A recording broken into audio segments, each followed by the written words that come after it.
नमस्कार, आप सभी का योगेंद्र साहू क्लासेस में स्वागत है। कल हमने व्याख्याता अर्थशास्त्र के बारे में सिलेबस डिस्कशन किया था कि उसका हम स्टडी कैसे करेंगे और कौन कौन सा सिलेबस में आ सकता है और उसके पाठ्यक्रम पे चर्चा किए थे। तो उसमें कुछ बच्चों का कमेंट आया था कि क्लास चालू हो गया है क्या। तो मैं क्लास के बारे में जानकारी देना चाहूंगा कि जो हमारा पेड बैच है वो हमारा अभी अगर आप परचेज करते हैं तो 70% डिस्काउंट के साथ आपको मिल जाएगा 2100 रुपए में। लेकिन अगर आप 10 अप्रैल के बाद इसे परचेज करते हैं तो क्या होगा, ये 70% डिस्काउंट आपको नहीं मिल पाएगा। तो अर्थशास्त्र व्याख्याता की क्लासेस अगर आपको पेड बैच लेना हो तो वो 10 अप्रैल से चालू हो रही है। अगर 10 अप्रैल के पहले अगर आप लेते हैं तो उसमें 70% डिस्काउंट है। आप जितना जल्द हो सके ले लें, क्योंकि आपके व्याख्याता का एग्जाम डेट आ चुका है। आपका एग्जाम नवंबर में होने वाला है, तो जितना जल्दी हो सके आप व्याख्याता अर्थशास्त्र इकोनॉमिक्स की तैयारी स्टार्ट कर दें। अब कल हमने सिलेबस पे बात किया था और बहुत सारे मुद्दों पे बात किया था कि क्वेश्चन कहाँ से आ सकते हैं, कहाँ से पढ़ेंगे, कौन कौन सा टॉपिक होगा, कौन कौन सा हमारा रेफरेंस बुक होगा।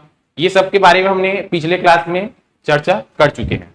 अब आता है कि कंपटीशन क्या हो सकता है एग्जाम में, कितने फॉर्म भरे जा सकते हैं।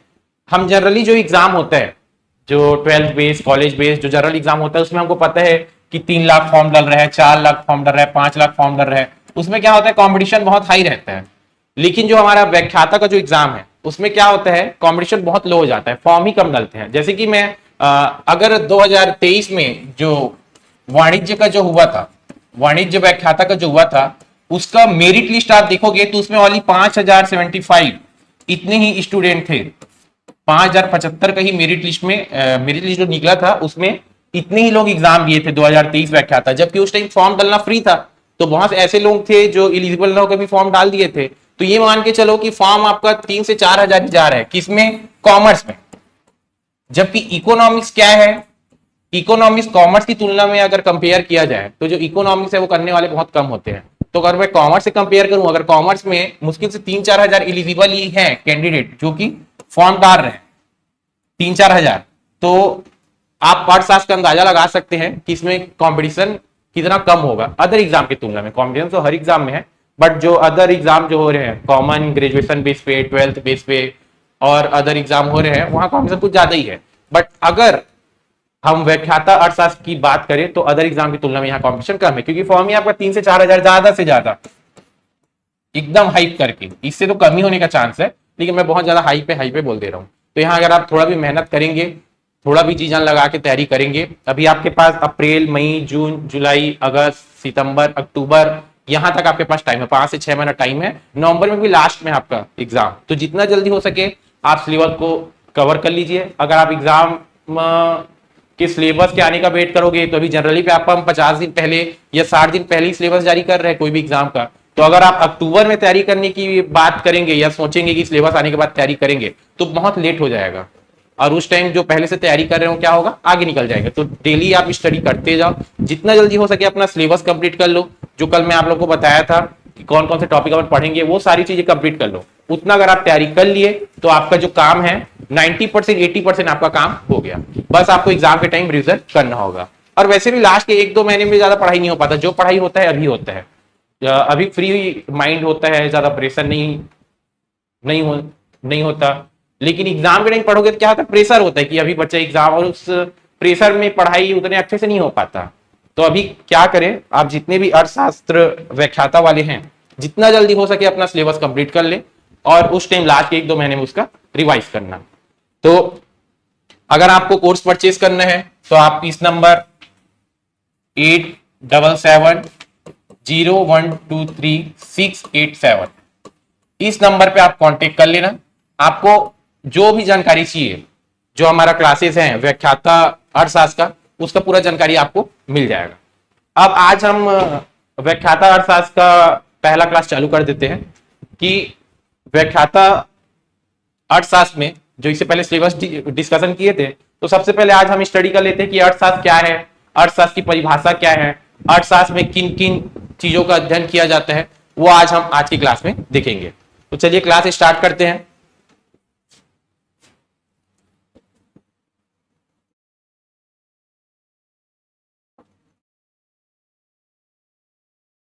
सबसे पहला आपका आता है अर्थशास्त्र का अर्थ। अर्थशास्त्र का अर्थ क्या होता है? तो अर्थशास्त्र है वो दो शब्दों के मेल से बन रहा है। पहला आ रहा है आपका अर्थ और दूसरा आ रहा है शास्त्र। पहला क्या है आपका अर्थ और दूसरा क्या है आपका शास्त्र।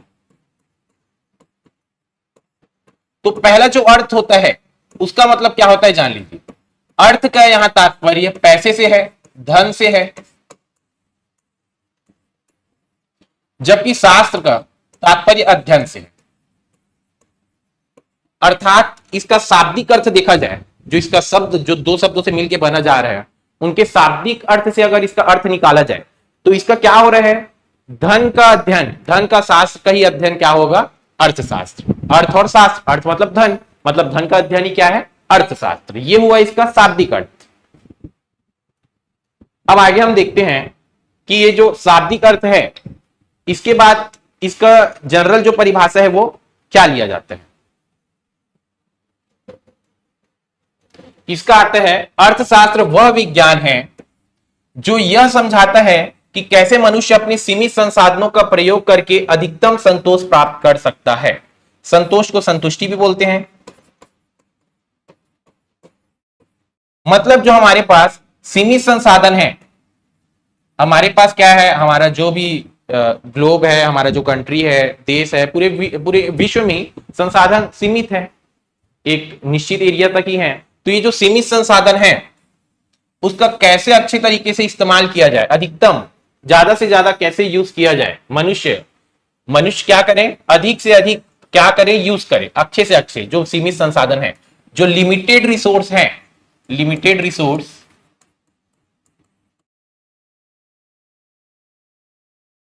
उसका कैसे कम से कम संसाधनों का अधिक से अधिक कैसे उपयोग किया जा सके, यही क्या है? अर्थशास्त्र। तो पहला हम इसका पढ़े शाब्दिक अर्थ, दूसरा हम पढ़े कि इसका अर्थ परिभाषा जनरली क्या लिया जाता है। तो पहला शाब्दिक अर्थ देखे, अर्थ और शास्त्र दो शब्दों से मिलकर बना है। अर्थ का यहां तात्पर्य धन से लगाया जा रहा है और शास्त्र का यहां अध्ययन, मतलब जहां धन का अध्ययन किया जाता है उसे अर्थशास्त्र बोलते हैं। ये इसका हुआ शाब्दिक अर्थ। दूसरा हम देखें कि जो सीमित संसाधन है उसका कैसे अधिकतम से अधिकतम उपयोग लिया जाए, यह क्या है? अर्थशास्त्र। यह परिभाषिक रूप में हो जाता है। ठीक है, आगे हम देखते हैं अर्थशास्त्र की शाखा।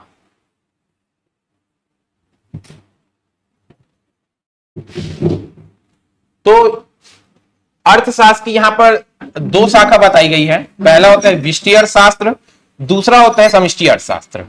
यहां जो अर्थशास्त्र है, अर्थशास्त्र बहुत फैला हुआ है, बहुत ही वृहद है। तो क्या हुआ, इसको दो पार्ट में बांटते हैं।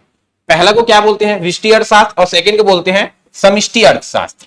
अब विष्टि अर्थशास्त्र में किसका अध्ययन किया जाएगा? व्यक्तिगत इकाई।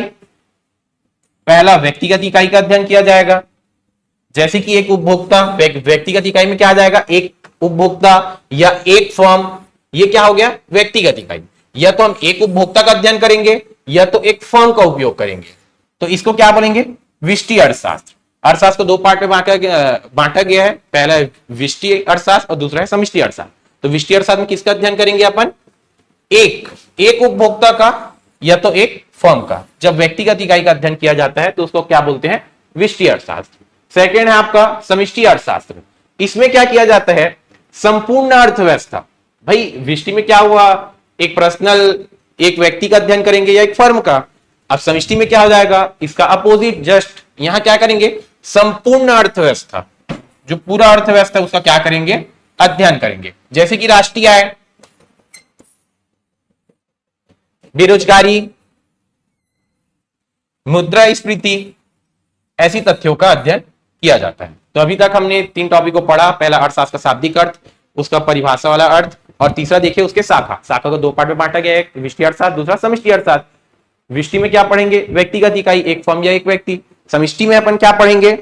संपूर्ण अर्थव्यवस्था, जिसमें बेरोजगारी भी आ जाता है, संपूर्ण अर्थव्यवस्था भी आ जाता है, आपका राष्ट्रीय आय भी आ जाता है और मुद्रास्फीति भी आ जाती है। अब देखते हैं कि अर्थशास्त्र का क्या होता है। अर्थशास्त्र को बहुत सारे अर्थशास्त्रियों ने परिभाषित किया है। तो हम क्या करते हैं कि जो बहुत सारी परिभाषा हैं उन परिभाषाओं को कुछ हिस्सों में वर्गीकृत कर देते हैं। तो यहां हम जो परिभाषा है, जो अर्थशास्त्र की विभिन्न परिभाषाएं दी गई है, उनको क्या करते हैं? 5 पार्ट में बांट देते हैं। पहला है धन संबंधी परिभाषा,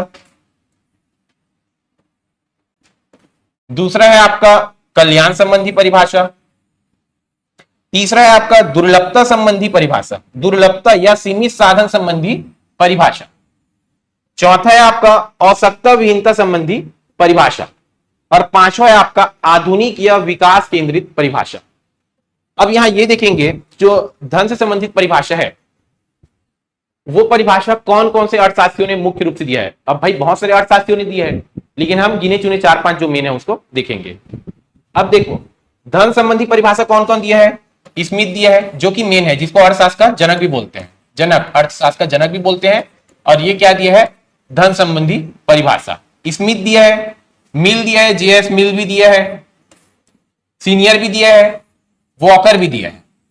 तो क्या होगा, अभी व्यापक में कूट वाले प्रश्न आ रहे हैं तो वहां आपको कूट बना के दे सकते हैं, वहां आपको लिख देगा, ये वाला मिक्स कर देगा, स्मिथ, मार्शल, मिल्स, सीनर और एबीसी करके देगा और बोल देगा धन संबंधी परिभाषा किसने किसने दिया। तो जो नहीं दिया उसको मिक्स करेगा, उसको आपको क्या करना होगा, एलिमिनेट करना होगा। तो यहां आप पढ़े रहोगे तो आपको पता होगा कि आपको धन संबंधी परिभाषा किसने दिया है, कल्याण संबंधी परिभाषा किसने दिया है, दुर्लभता संबंधी परिभाषा किसने किसने दिया है, और आवश्यकता विहीनता संबंधी परिभाषा किसने दिया है, और आधुनिक या विकास केंद्रित परिभाषा किसने किसने दिया है। तो हम क्या होगा, याद करना होगा कि धन संबंधी परिभाषा किसने किसने दिया। तो किसने किसने दिया है, पहला एडम स्मिथ भी, जेएस मिल भी था, सीनियर भी था, वॉकर भी था। इसको याद करने का एक सिंपल सा ट्रिक बताऊं। जैसे यहां क्या दिया है, वॉकर, वॉक मतलब चलना, मिलना किससे, सीनियर से, वॉक करके मिलने गए किससे, सीनियर से, ऐसे करके याद कर लेना, वॉक करके मिलने गए किससे, सीनियर से। और आपका बॉस कौन था, जनक, फादर अर्थशास्त्र का स्मिथ। ठीक है, तो क्या हो गया, स्मिथ, मिल, वॉकर, सीनियर, ये चार क्या है, धन संबंधी परिभाषा। अब आगे देखते हैं कल्याण संबंधी परिभाषा। तो कल्याण संबंधी परिभाषा किसने दिया है, मार्शल ने दिया है, पीगू ने दिया है, विवरेज ने दिया है और कैनन ने, और आदि बहुत से लोगों ने दिया है। तो मार्शल, पीगू, विवरेज, कैनन, ये आपको अपने माइंड में बैठाना है कि कल्याण संबंधी परिभाषा इन्होंने दिया है। ये कूट बना के यहां से प्रश्न पक्का बन सकता है। आपका पहला ही टॉपिक है, यहां से कूट बना के प्रश्न बनने का चांसेस बहुत ज्यादा है। तो यहां आपको अच्छे से पढ़ना है कि ये परिभाषा किसने किसने दिया, ये परिभाषा किसने किसने दिया, और सबको अपने माइंड में बैठाना है। वहां एग्जाम में बस आपको इलिमिनेट करना है कि ये नहीं है, ये है, ऐसा करके फिर आपका बन जाएगा। आगे देता है थर्ड टॉपिक, दुर्लभता या सीमित साधन संबंधी परिभाषा। इसका मेन कौन है, रॉबिन्सन। दुर्लभता या सीमित साधन संबंधी परिभाषा मेन कौन है, रॉबिन्सन। कौन दिया है, रॉबिन्सन। चौथा है आपका आवश्यकता विहीनता संबंधी परिभाषा। इसका कौन दिया है, जेके मेहता, जो कि हमारे भारतीय अर्थशास्त्री हैं, इन्होंने दिया है। तो ये भी मोस्ट इंपॉर्टेंट है, जेके मेहता वाला प्रश्न बनता है अर्थशास्त्र में, क्योंकि ये भारतीय अर्थशास्त्री है तो यहां से प्रश्न बनते ही बनते हैं। तो ये आपको याद रखना है कि जो आवश्यकता विहीनता संबंधी परिभाषा है वो किसने दी है, जेके मेहता ने। और जो आपका दुर्लभता या सीमित साधन संबंधी परिभाषा है वो किसने दी है, रॉबिन्सन ने दिया है। उसके बाद पांचवा आपका आता है, पांचवा एवं लास्ट, आधुनिक या विकास केंद्रित परिभाषा। इसको किसने दिया है, सैमुअल्सन ने। और इसको याद रखना, नोबेल पुरस्कार भी मिला था, नोबेल पुरस्कार इसको मिला था 1970 में, 1970 में। और क्यों मिला था, क्योंकि ये जो अर्थशास्त्र का जो सिद्धांत है उसका क्या किया था, आगे बढ़ाया था, उसका विकास किया था और विश्लेषणात्मक रूप में उसको प्रस्तुत किया था। तो इस कारण जो सैमुअल्सन है, जो कि क्या किया है, आधुनिक परिभाषा दिया है, उसको क्या हुआ था, 1970 में नोबेल पुरस्कार मिला था। ये भी आपको याद रखना है, यहां से भी क्वेश्चन बन सकते हैं। तो जो अभी टॉपिक बन रहा है यहां से एक नया क्वेश्चन आना 100% श्योर है, तो ध्यान से पढ़िएगा। आगे आपका आता है, अभी जो पांचों परिभाषा है उसका हम डीपली स्टडी कर लेते हैं कि कौन सा परिभाषा क्या बोलता है और कौन सी परिभाषा का क्या अर्थ होता है। तो पहला है आपका अर्थशास्त्र का धन संबंधी परिभाषा। इसका वही पढ़े थे, इसको कौन कौन दिया है, स्मिथ दिया है, मिल, वॉकर, सीनियर, इन्होंने दिया है। ये आपको याद रखना है, कूट वाले प्रश्न यहां से बनने ही वाले हैं। आगे इसका देखते हैं, ये जो अर्थशास्त्र का धन संबंधी परिभाषा है वो क्या बोलता है। तो अर्थशास्त्र वह विज्ञान है जो धन की प्रकृति, नेचर ऑफ मनी, धन की प्रकृति व कारणों की खोज, मतलब कारण मतलब कैसे आया वित्त, किन कारणों से हुआ, इसका क्या करते हैं, खोज करते हैं। जो धन संबंधी परिभाषा ये क्या बोलता है, कि धन की प्रकृति और उसके कारणों का खोज करते हैं कि धन का प्रकृति क्या है और उसके कारण क्या है, कि कैसे करके हम धन को अर्जित किए, इसका क्या करते हैं, स्टडी करते हैं। तो इसमें देखते हैं इसका जनक कौन है। ये जो परिभाषा दिया है अर्थशास्त्र का धन संबंधी परिभाषा, इसका जनक कौन है, एडम स्मिथ, जो कि हमारा अर्थशास्त्र का भी जनक है। तो ये नाम याद रखना, रिमेंबर द नेम, क्या नाम है, एडम स्मिथ, जो कि आपका क्या है, अर्थशास्त्र का जनक, और आपका धन संबंधी परिभाषा है उसका भी क्या है, जनक है। तो एडम स्मिथ नाम अगर आप अर्थशास्त्र पढ़ रहे हो तो हमेशा याद रखना, ठीक है। आगे अब ये जो धन संबंधी परिभाषा है इसका विशेषता देख लेते हैं कि इसके अंतर्गत क्या क्या विशेषताएं हैं। ये क्या है, धन का विज्ञान। ये जो अर्थशास्त्री है ये क्या बोलते हैं कि अर्थशास्त्र ओनली धन का विज्ञान है, यहाँ केवल धन का ही स्टडी किया जाता है। दूसरा क्या बोलते हैं, धन पर अत्यधिक बल। हाँ, यहाँ धनी की बात हो रही है, धन का ही अर्थशास्त्र है, ओनली धन धन पैसे का ही बात हो रहा है। तो यहाँ क्या हो रहा है, धन पर अधिक बल दिया जा रहा है, अत्यधिक बल दिया जा रहा है। तीसरा है आपका आर्थिक मनुष्य की कल्पना। अब भाई धन की बातें की जा रही है, मतलब खाली आर्थिक मनुष्य की बात कर रहे हैं, ये पैसा ही पैसा बात हो रहा है यहाँ धन का ही। तो मनुष्य को कैसे बताया जा रहा है, मनुष्य आर्थिक आदमी, मतलब केवल पैसे के लिए कार्य करता है। इस तरीके से इस जो अर्थशास्त्री हैं इस परिभाषा से संबंधित उन्होंने क्या बोला है, मनुष्य का आर्थिक मनुष्य बोला है। आगे है आपका भौतिक संपदा का अध्ययन। इसमें भौतिक संपदा का अध्ययन किया जाता है कि जो भौतिक संपदा है, संपत्ति, संपदा संपत्ति, उसको कैसे यूज किया जाए जिससे हमारा क्या हो सके, आय हो सके, धन की हमें प्राप्ति हो सके। आगे आपका सीमाएं एवं दोष। अब ये जो संबंधी परिभाषाएं हैं इनका सीमाएं एवं दोष देख लेते हैं। पहला है मानव कल्याण की उपेक्षा। यहां क्या बोला गया है, धन को ही मेन बोला गया है। धन संबंधी परिभाषा में क्या हुआ है, खाली धन को ही मेन प्रायोरिटी दिया गया है। मनुष्य के बारे में अभी तक बात हुआ क्या, ये परिभाषा का अध्ययन कर रहे थे तो नहीं हुआ। तो इसमें क्या हुआ, धन को ही साधन मान लिया गया है, धन को साधन नहीं साध्य मान लिया गया है, क्योंकि धन को ही क्या बोला जा रहा है, मुख्य है, खाली धन की ही बातें किए जा रहे हैं। तो धन को ही साध्य, साध्य मतलब होता है लक्ष्य, कंफ्यूज हो जाते हैं। ये आपको याद रखना है, साधन क्या है और साध्य क्या है। साध्य का मतलब क्या हो जाता है आपका, साध्य का अर्थ आपका हो जाता है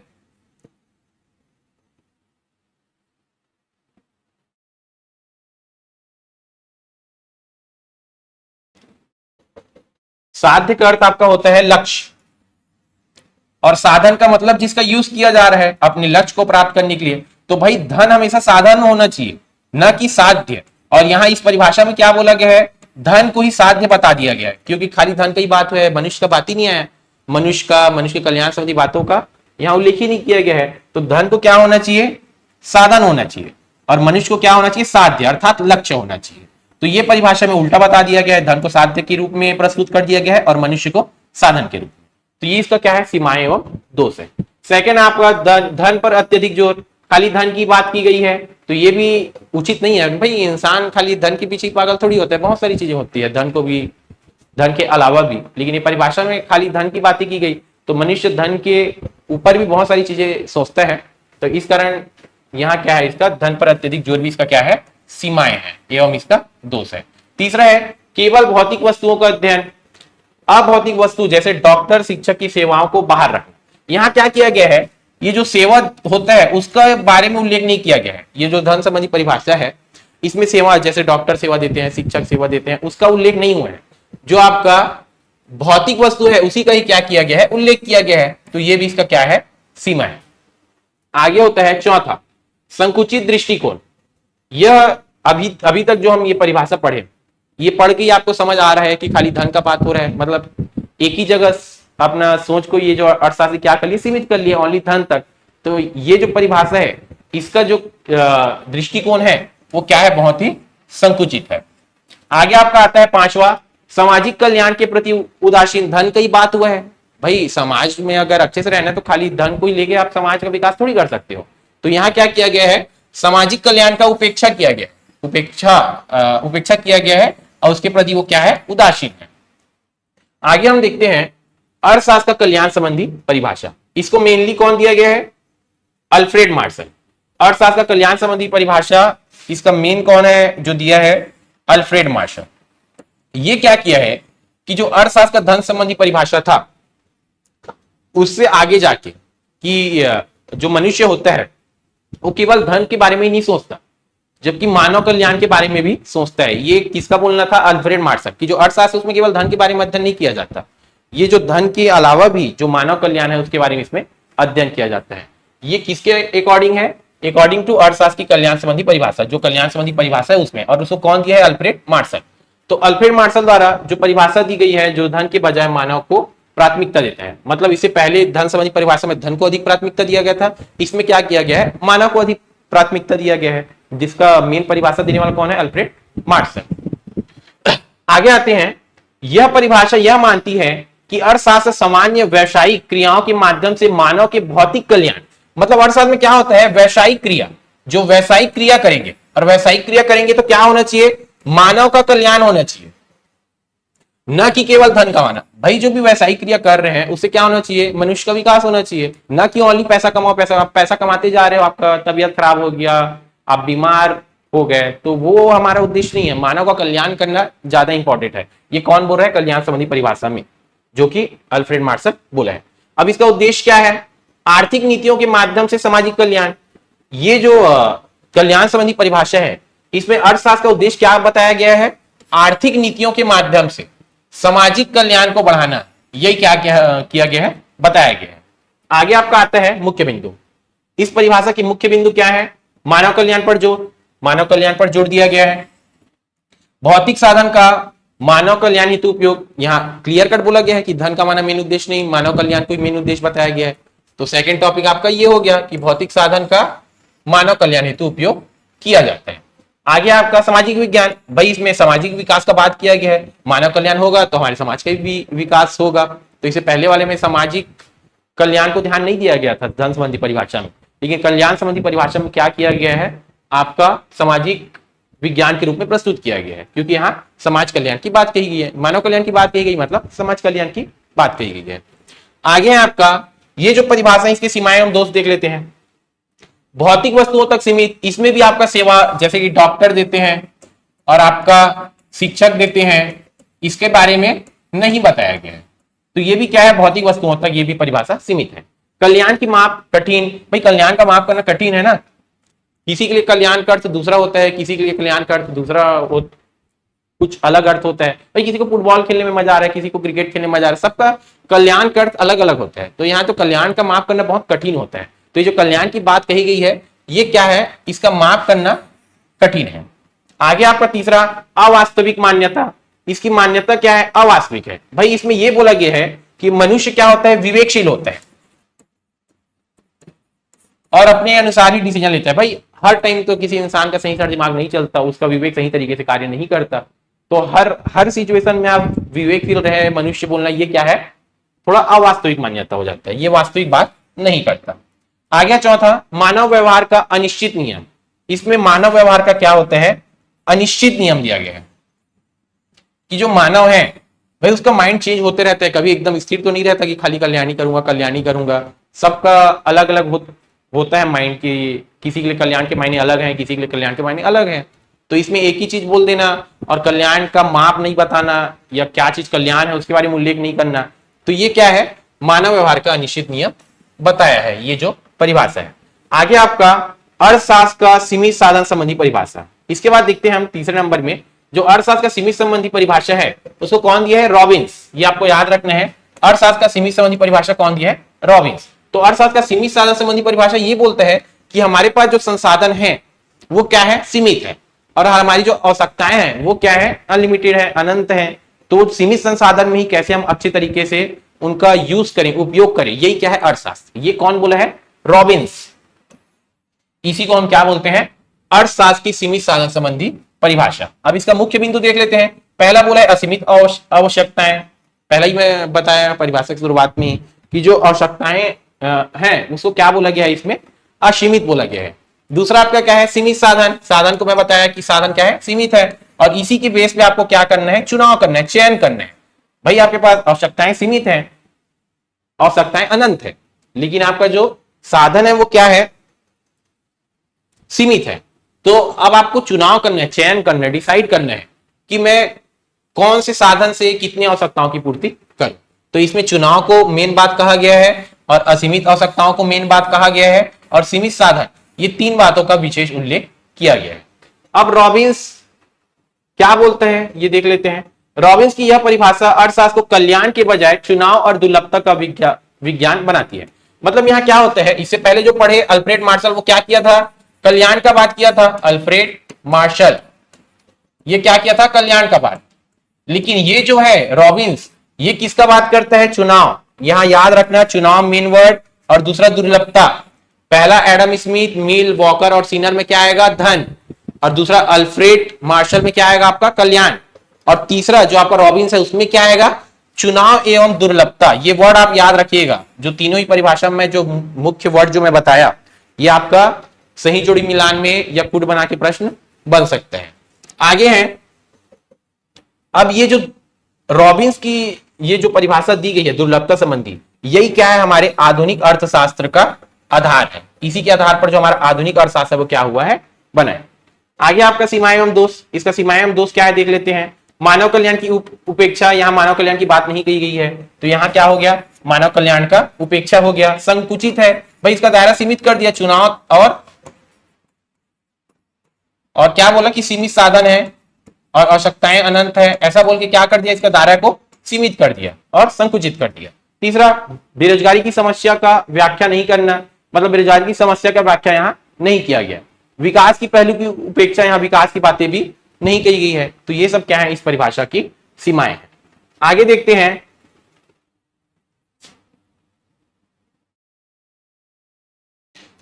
आवश्यकता विहीनता की परिभाषा, जिसको किसने दिया है, जेके मेहता। ये जो आपका आवश्यकता विहीनता संबंधी परिभाषा है, इसको किसने दिया है, जेके मेहता, जो क्या बोलते हैं कि मनुष्य को अपनी आवश्यकताओं को सीमित करने के बारे में सोचना चाहिए।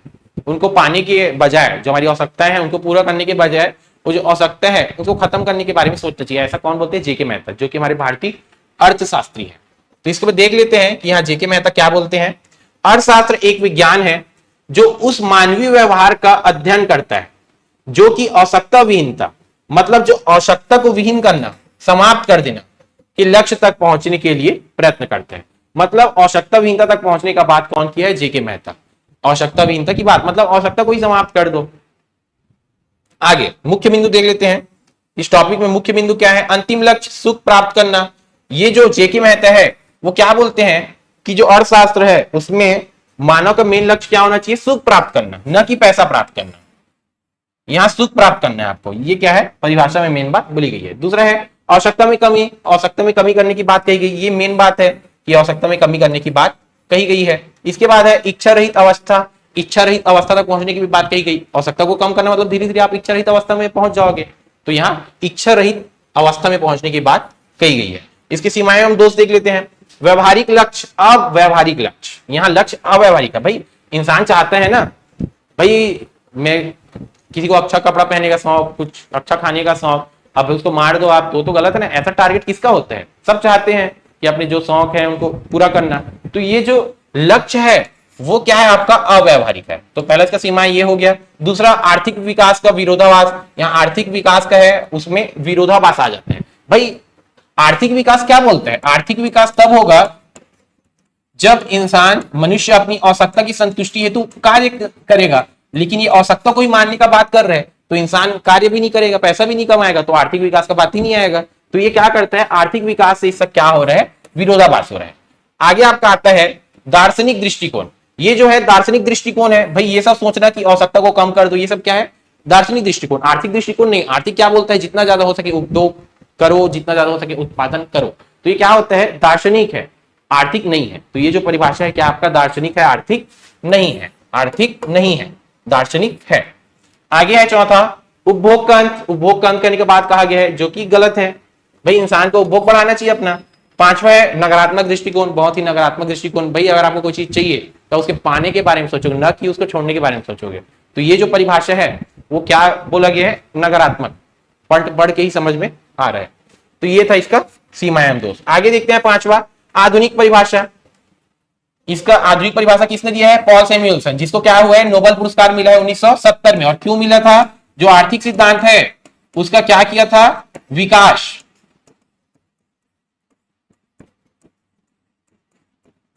और क्या किया था, इसका विश्लेषणात्मक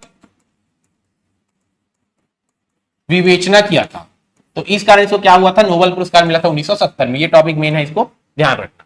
अब क्या होता है, इसका मुख्य बिंदु देख लेते हैं। जो आधुनिक परिभाषा है उसमें दुर्लभता और चयन अनिवार्य, क्योंकि साधन सीमित और आवश्यकताएं अनंत है। इसमें भी वही दुर्लभता, हम इससे पहले ही बोला था मैं, जो दुर्लभता संबंधी परिभाषा रॉबिन्स का पढ़े थे, ये आधुनिक जो अर्थशास्त्र है उसका क्या है, आधार है। तो उसी के आधार पर ये क्या हुआ, आधुनिक वाला हमारा बना। तो ये क्या होता है, दुर्लभता चयन पर अनिवार्य फोकस किया गया। क्यों, क्योंकि हमारे पास साधन क्या है, सीमित है, और आवश्यकताएं क्या है, अनंत है। दूसरा, वैकल्पिक उपयोग, जो भी साधन है उसका वैकल्पिक उपयोग करने के बारे में बात कहा गया है कि एक साधन है उसके कई सारे उपयोग हो सकते हैं। तीसरा, विकास केंद्रित, समय के साथ उत्पादन बढ़ाने। इसमें जो अर्थशास्त्र है इसमें क्या बोला है, विकास केंद्रित है। ये मतलब इनका बोलना ये है कि समय के साथ उत्पादन बढ़ाने का जरूरत हो और समय के साथ कुछ चेंजेस करने हो तो वो सब चीजें करनी चाहिए। तो ये क्या है, पूर्णतः वैज्ञानिक सोच पर आधारित है। चौथा है व्यापक कार्य क्षेत्र, इसमें उपभोग भी आता है, उत्पादन भी आता है, विनिमय भी आता है, वितरण भी आता है। तो और इसके साथ साथ आपका विकास की समस्या के कारण का भी अध्ययन किया जाता है। तो इसका कार्य क्षेत्र क्या है, व्यापक है। अब आगे देखते हैं अर्थशास्त्र की विषय सामग्री। अर्थशास्त्र में जो है वो कौन कौन सा इसका विषय सामग्री है। तो पहला इसका क्या है, उपभोग, दूसरा है उत्पादन, तीसरा है विनिमय, चौथा है वितरण और पांचवा आपका राजस्व। तो पहला क्या है, उपभोग। उपभोग में क्या क्या चीज का स्टडी किया जाता है, मानवीय आवश्यकता की संतुष्टि हेतु वस्तु एवं सेवाओं के उपयोग, जो वस्तु एवं सेवा है उसका उपयोग का अध्ययन किया जाता है। उपभोग के अंतर्गत क्या क्या चीज का अध्ययन किया जाता है, वस्तु एवं सेवाओं के उपयोग का अध्ययन किया जाता है। भाई अपनी आवश्यकताओं को संतुष्टि करने के लिए क्या करते हैं, वस्तु एवं सेवाओं का उपयोग करते हैं। तो इसी का क्या करते हैं, उपभोग में हम स्टडी करते हैं। सेकेंड है उत्पादन। उत्पादन में क्या पढ़ते हैं अपन, उपयोगिता का सृजन। जो उपयोगिता का सृजन उसी को क्या बोलते हैं, उत्पादन। तो उपयोगिता के सृजन के बारे में पढ़ा जाता है। इसमें उत्पादन के साधन, भूमि, श्रम, पूंजी, साहस, इनका क्या किया जाता है, अध्ययन किया जाता है। तीसरा आपका विनिमय। इसका अर्थ है वस्तु एवं सेवाओं का लेन देन। भाई विनिमय में क्या होता है, वस्तु एवं सेवाओं के लेन देन, आदान प्रदान को क्या बोलते हैं, विनिमय बोलते हैं। तो इसका अध्ययन किया जाता है। बाजार का स्वरूप, बाजार कितने प्रकार के होते हैं, पूर्ण प्रतियोगिता, अपूर्ण प्रतियोगिता, एकाधिकार, ये सब का अध्ययन किया जाता है। मूल्य निर्धारण का अध्ययन किया जाता है कि मूल्य कैसे निर्धारित होता है, मांग पूर्ति के बेस पे। मुद्रा एवं बैंकिंग का भी अध्ययन किया जाता है। तो ये था आपका विनिमय। चौथा है आपका वितरण। उत्पादन के बाद जो आय प्राप्त होता है जो भी हम उत्पादन करते हैं उसके बाद क्या करते हैं, वो जो उत्पादन करने के बाद सब चीज बेचने के बाद जो हमें प्रॉफिट हुआ उसका क्या करना होता है, हमें वितरण करना होता है। वितरण किसमें करेंगे अपन, उत्पादन के साधन, भूमि, श्रम, पूंजी, साहस में। तो इसका वितरण कैसे अच्छे तरीके से किया जाए, इसको किसमें पढ़ते हैं अपन, वितरण में पढ़ते हैं। आगे है आपका राजस्व। राजस्व में क्या होता है, इसमें सरकार की आय एवं व्यय का अध्ययन किया जाता है। सरकार टैक्स कैसे लगाती है और बहुत सारे तत्वों का अध्ययन इसमें किया जाता है। तो ये थे 5 आपके विषय सामग्री अर्थशास्त्र के। तो आज का क्लास यहीं समाप्त होता है। धन्यवाद। अगर आपको क्लास पसंद आया हो तो लाइक करें, शेयर करें और सब्सक्राइब करें। और आपको कोर्स परचेज करना हो तो 10 अप्रैल तक आपको डिस्काउंट चल रहा है, उसके बाद आपका जो डिस्काउंट है वो क्लोज हो जाएगा। तो जितना जल्दी हो सके कोर्स परचेज करें। और अधिक जानकारी चाहिए हो तो इस नंबर 8770123687 इस नंबर पर कांटेक्ट कर ले। धन्यवाद। हाँ हाँ। और अगर आपको क्लास का नोट्स पीडीएफ चाहिए हो तो योगेंद्र साहू क्लासेस का एक टेलीग्राम चैनल है, वहां से आप इसको डाउनलोड कर सकते हैं। धन्यवाद।